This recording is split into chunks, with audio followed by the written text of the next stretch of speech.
Dominique Ariègle de l'association Allons à vélo, allons à pied.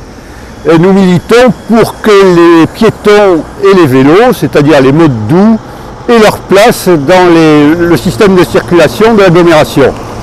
Vous avez là un exemple tout à fait représentatif de ce qui se passe.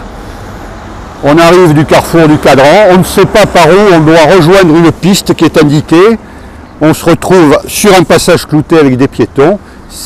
Ça échappe à toute réglementation et malheureusement c'est le cas le plus fréquent dans l'agglomération. Les vélos n'existent que sur les trottoirs, c'est-à-dire on laisse la place aux voitures, ce qui est le contraire de toutes les déclarations d'intention qu'on entend à longueur de journée. Nous avions déjà eu l'occasion de rencontrer Sud-Ouest il y a quelques mois. Le bilan est facile, on approche des élections, le catalogue des intentions s'allonge, mais les réalisations sont en repli. Le boulevard du BAB a été interdit aux cyclistes et aux piétons. Il n'y a aucun aménagement supplémentaire sur les grands axes.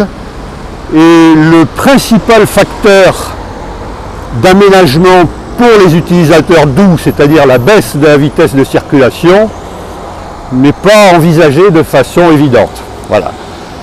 De gros efforts ont été faits pour les transports en commun, notamment en direction des plages, mais malheureusement on peut se demander si, en l'absence d'action sur le stationnement, ça aura quelque effet. C'est dommage parce que ça coûte très cher.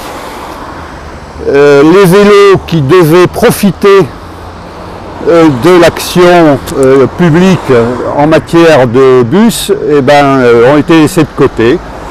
Le résultat, c'est une pollution qui augmente.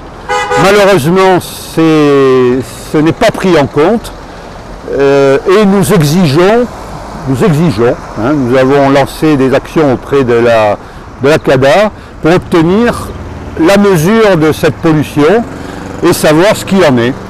Les grands discours ne suffisent plus. Malheureusement, nous sommes un peu seuls et une petite association ne peut pas grand-chose, sauf sur le plan réglementaire, et nous déployons tous nos efforts dans ce domaine.